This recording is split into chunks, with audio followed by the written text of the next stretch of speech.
يا خالق الكون من العدم في 7 أيام. يا خالق الكون من العدم في 7 أيام. اوهبني حمدك في الألم، قويني عالأيام.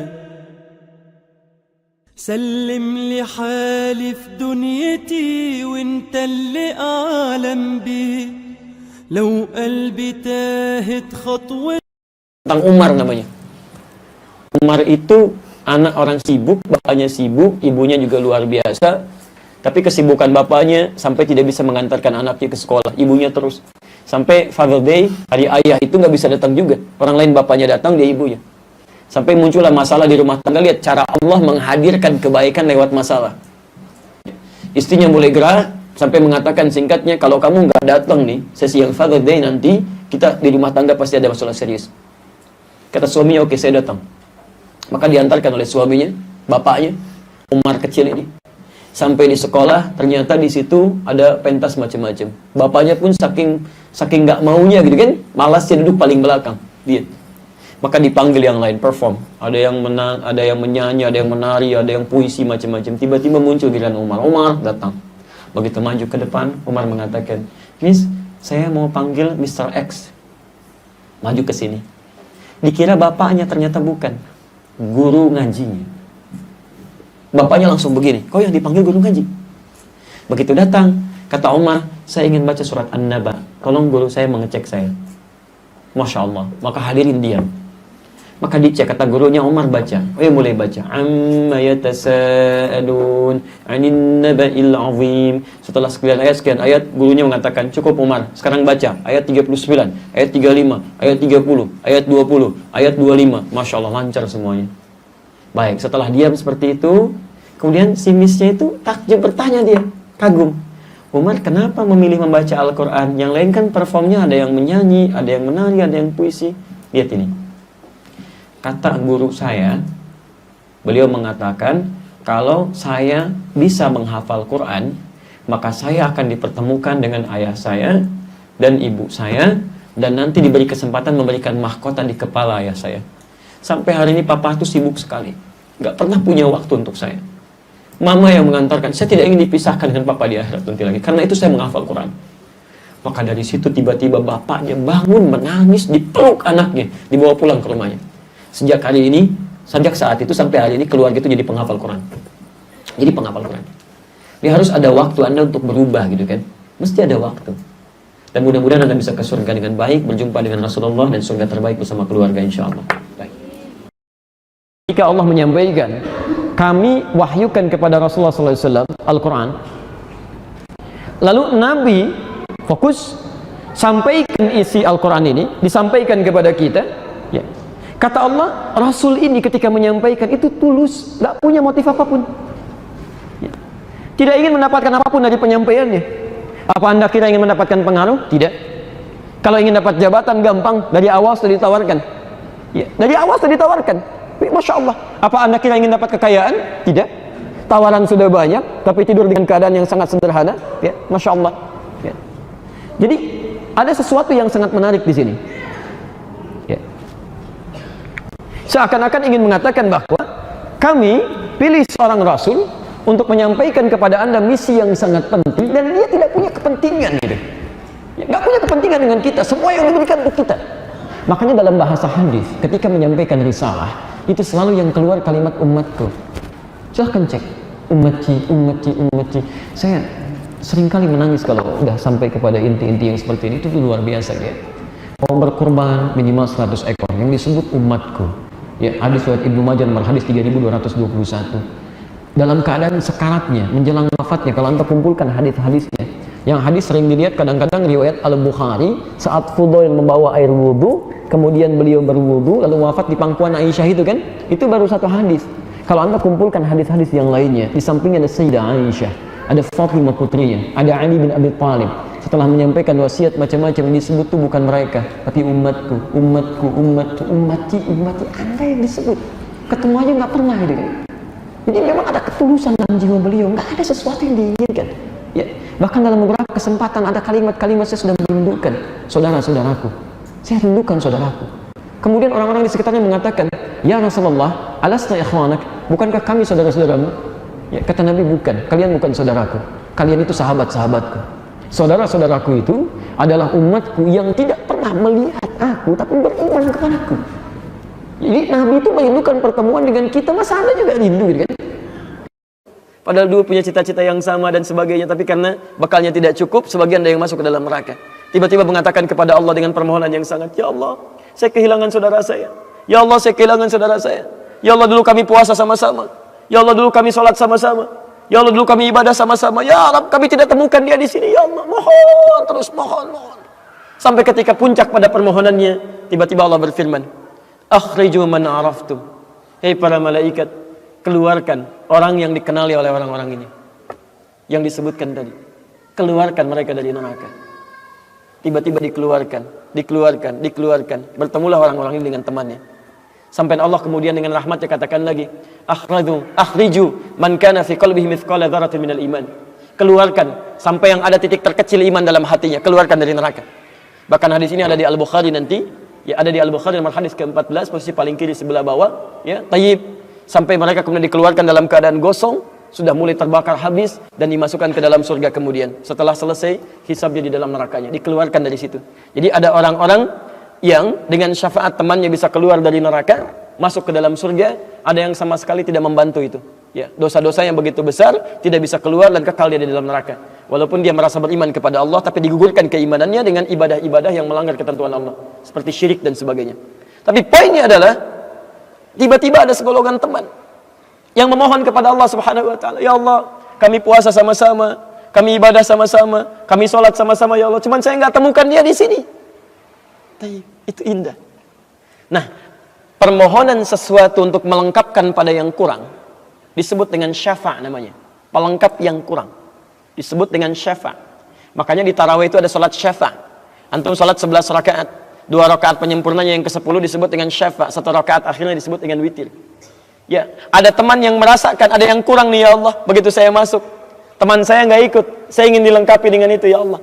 Tayyib, permohonan untuk menggenapkan sesuatu yang kurang dengan sifat yang sangat memohon luar biasa, maka kalimatnya dirubah dari syafa' menjadi ditambah tak di ujungnya dengan alif di tengahnya. Jadi syafa'ah, syafa'at.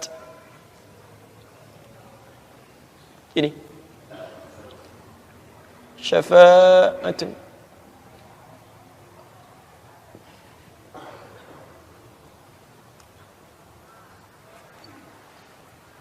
Permohonan untuk mendapatkan kelengkapan nikmat. Permohonan untuk mendapatkan kelengkapan nikmat yang belum didapatkan. Baik. Saya mau akhiri ya, karena ini sebenarnya tidak banyak bahasannya. Siapa orang-orang ini? Itu yang disebut dengan ikhwan. Makanya ketika ayat Qur'annya mengatakan wa kuntum ala syafa hufratin minan nari fa anqadhakum minha, dan kalian sudah ada bahkan yang sudah mau di bibir neraka itu. Karena ketika diangkat itu oleh Allah Subhanahu wa taala dengan perintahnya, ya diperintahkan oleh Allah. Tayyib, dalam bahasa hadisnya ada yang diangkat baru neraka itu masuk ke kakinya sampai ke betisnya. Ada yang sudah masuk sampai ke punggungnya. Ada yang sudah ke lehernya dan ada yang sudah tenggelam di dalamnya. Tayyib, jadi ada yang baru di bibir neraka diangkat. Ada yang baru sudah mau masuk ke neraka diangkat, ada yang sudah tenggelam diangkat. Jadi macam-macam. Ya, fa asbahtum bi ni'mati ikhwana. Siapa yang bisa mengangkat itu semua? Di antaranya Allah berikan nikmat kepada Anda dengan dapatnya ikhwan-ikhwan dalam kehidupan. Cuma itu yang bisa menolong Anda di hari akhirat, teman-teman terbaik selain syafaat-syafaat yang lainnya. Ada orang mendekat kepada Al-Qur'an, ada orang sering bersalawat kepada Nabi, ada orang mendekat pada hukum-hukum Allah. Ada orang-orang yang belum bisa maksimal menunaikan itu semua, dia cari teman-teman yang soleh yang menunjukkan pada kebaikan-kebaikan. Bukankah sering Anda dapati seperti itu? Mungkin Anda bersahabat dengan teman yang tingkat ibadahnya jauh di atas Anda. Anda masih sibuk dengan urusan dunia, tapi masih menunaikan sholat, masih puasa. Tapi karena kesibukan dunia Anda, Masya Allah, kurang bekal ibadah Anda. Tapi beruntungnya Anda dengan punya teman yang soleh, berjamaah dengan imam yang soleh, puasa dengan dia, buka sama-sama, kadang sering ikut-ikut misalnya dalam ta'limnya, dalam macam-macamnya. Masya Allah. Maka tiba-tiba ketika Anda dikenal oleh dia, diingat oleh dia, di akhirat nanti tidak ditemukan Anda. Ya Allah, dia kawan saya, ya Allah. Dia teman saya, ya Allah. Dia saudara saya, ya Allah. Kami pernah ta'lim sama-sama ya Allah. Kami pernah puasa sama-sama ya Allah. Kami pernah sholat berjamaah sama-sama ya Allah. Mohon jangan pisahkan ya Allah. Jangan pisahkan. Pertanyaan, sudahkah Anda punya teman seperti itu? Yang bisa menolong dalam kebaikan? Kalau belum temukan, cepat cari, mumpung masih hidup. Sebab kalau sudah kehidupan itu berakhir, tidak mudah untuk menemukannya. Maka pastikan di kantor Anda, teman Anda bisa membawa Anda ke surga. Pastikan di rumah Anda, pasangan hidup Anda adalah teman yang bisa membawa Anda ke surga. Pastikan di tempat kehidupan Anda, siapapun tetangga Anda, kerabat Anda, teman-teman sekolah anak Anda adalah teman yang bisa mengingatkan dan membantu Anda untuk mencari Anda bisa masuk ke dalam surga. Dan saya mohon pada Anda semuanya, tolong ingat ini ya, baik-baik. Kalau nanti di akhirat Anda tidak temukan saya di surga, tolong ingatkan kepada Allah, saya pernah ada di sini. Saya pernah ada di sini. Tolong ingatkan. Kalau antum di akhirat nanti tidak temukan saya di surga, tolong ingatkan. Ya Allah, mohon ya Allah, Adi Hidayat telah mengajar saya dan mengingatkan saya di sini. Ya. Subhanakallahumma wa bihamdika asyhadu an la ilaha illa anta astaghfiruka wa atubu ilaik. Wa akhiru da'wana alhamdulillahi rabbil alamin. Assalamualaikum warahmatullahi wabarakatuh.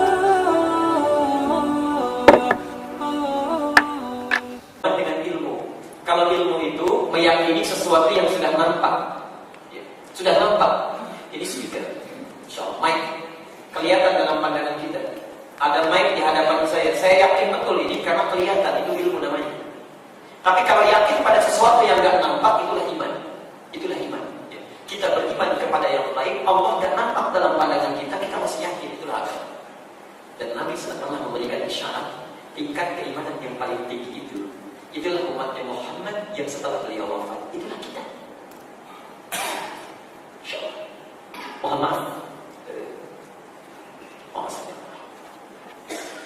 Satu kali Nabi sedang duduk dengan para sahabat yang beliau menyampaikan, Ashtaqu bi ikhwani, katanya.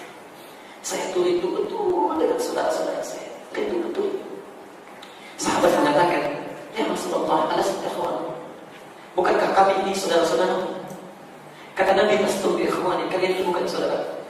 Antum ashabi, kalian itu sahabat saya.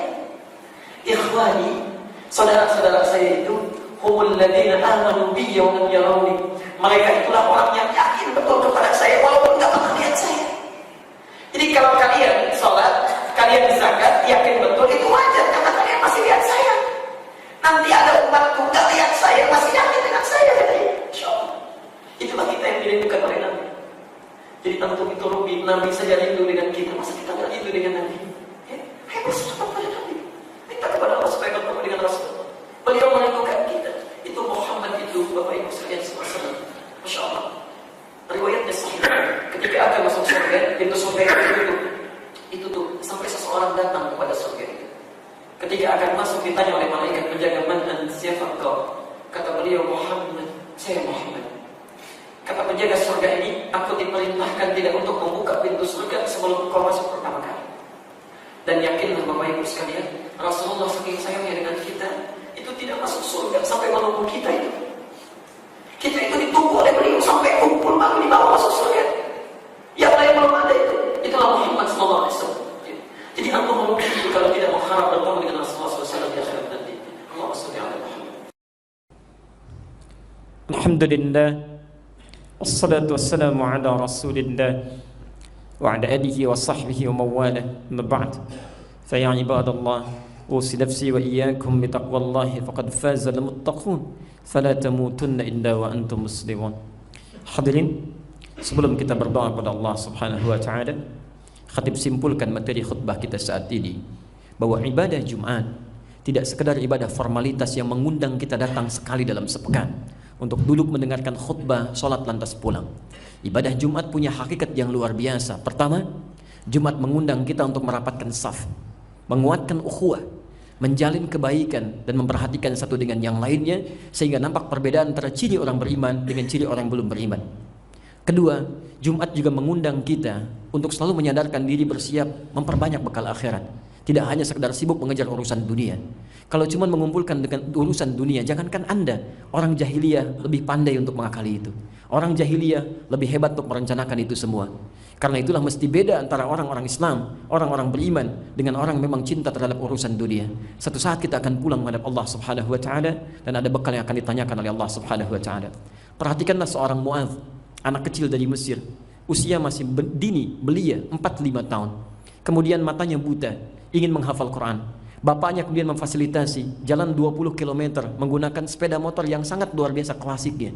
Di jalan keduanya berdiskusi tentang ayat-ayat Quran. Singkatnya, anak ini kemudian hafal Quran diantar oleh ayahnya, sementara ayahnya yang mengantar belum bisa menghafalkannya. Saat viral kisahnya, sedaerah Timur Tengah, apa yang terjadi?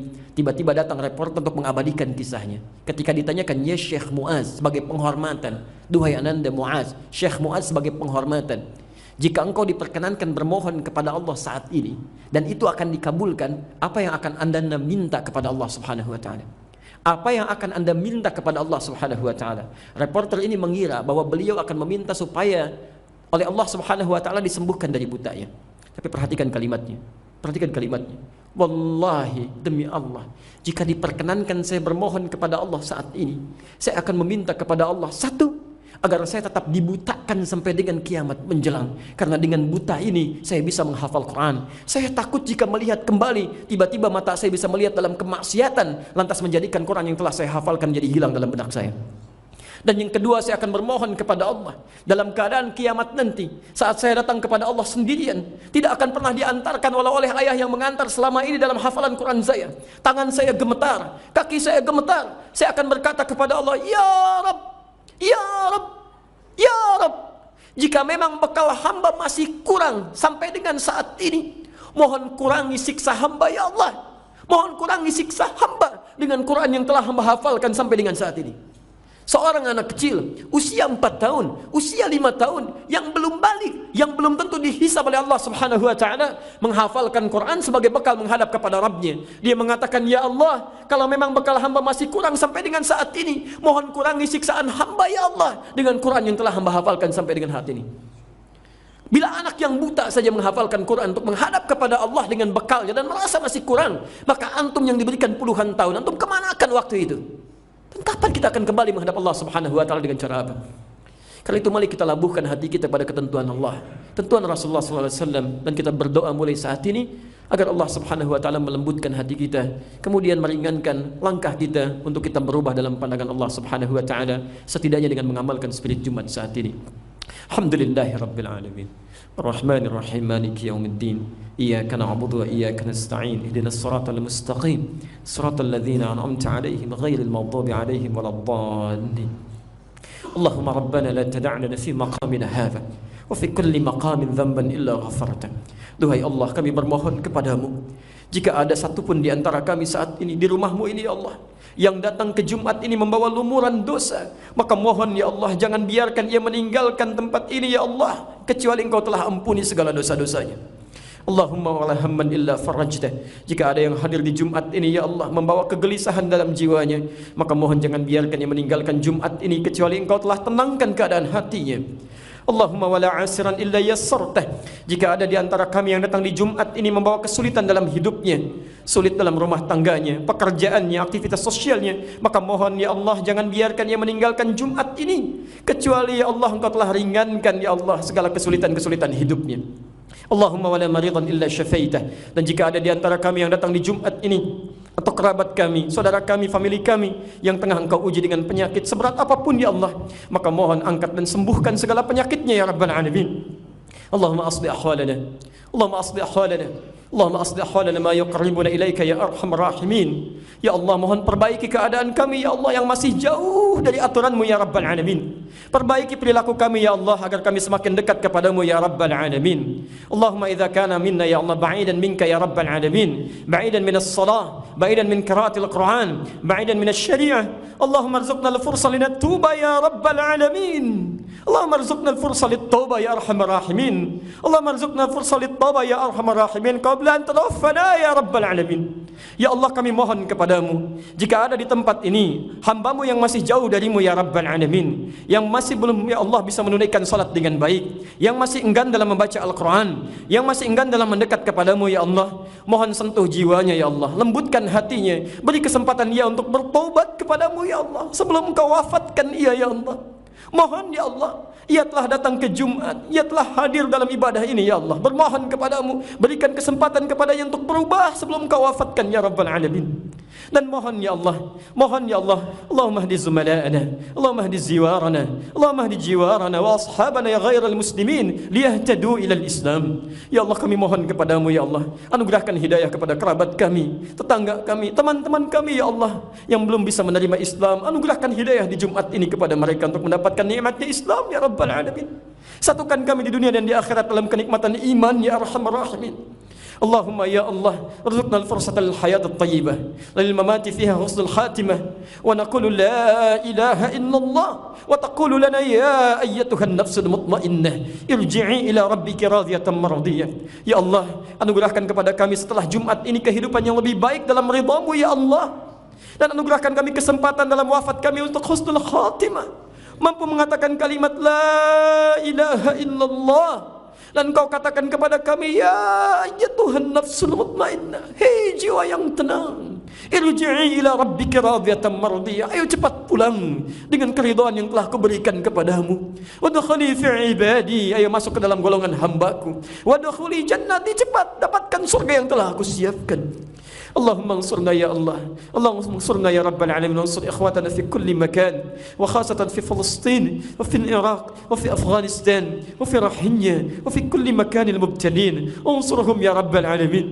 Duhai Allah, kami bermohon khusus di Jumat ini bagi saudara-saudari kami ya Allah, khusus di Palestina, di Syria, di Aleppo, di Irak, di Afghanistan, di Rohingya. Mohon tolong mereka ya Allah, anugerahkan kesabaran kepada mereka ya Rabbal Alamin, anugerahkan kekuatan kepada mereka ya Arhamar Rahimin, anugerahkan kenikmatan iman kepada mereka ya Rabbal Alamin, dan mohon sediakan surga terbaik untuk perjuangan mereka ya Arhamar Rahimin. Allahumma ya Allah, Allahumma hafiz hisabana ya Rabbal Alamin, la tuhasibna an da'fina fi nusratihim ya Arhamar Rahimin. Dan mohon ampuni kami ya Allah, ringankan hisab kami yang tak mampu menolong mereka dan saudara-saudari kami ya Allah, ringankan hisab kami yang tak mampu menolong mereka dalam kebaikan ya Arhamar Rahimin. Allahumma la tuhasibna an da'fina fi nusratil Aqsa ya Allah, dan mohon ampuni dosa kami ya Allah. Mohon jangan hisab kami karena kelemahan kami tidak mampu mempertahankan Aqsa, menolong saudara-saudari kami yang tertindas, menolong saudara-saudari kami yang membutuhkan pertolongan. Ampuni kami ya Allah.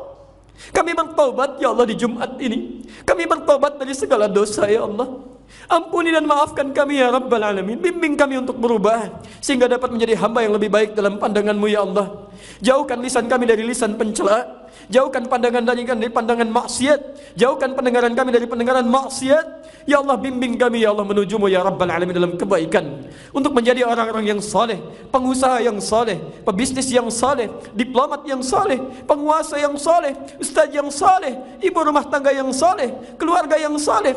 Jika ada seorang ayah di sini ya Allah yang belum mampu menjadi ayah yang baik, ampuni dosa-dosanya ya Allah.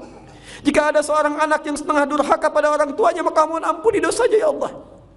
Bimbing kami untuk berubah ya Allah. Rabbana atina fid dunya hasanah wa fil akhirati hasanah wa qina adzabannar. Allahumma anugerahkan segala kebaikan di dunia ini yang mampu kami capai, dan kebahagiaan di akhirat nanti yang mampu kami raih, dan jauhkan kami dari segala aktivitas yang mengundang murka dan neraka-Mu.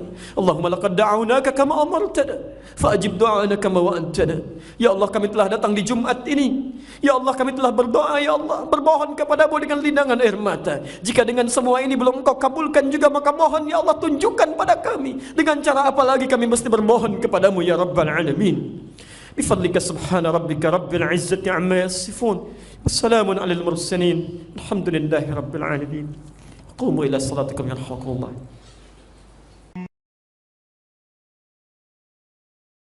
يا خالق الكون من العدم في 7 أيام، اوهبني حمدك في الألم، قويني على الأيام.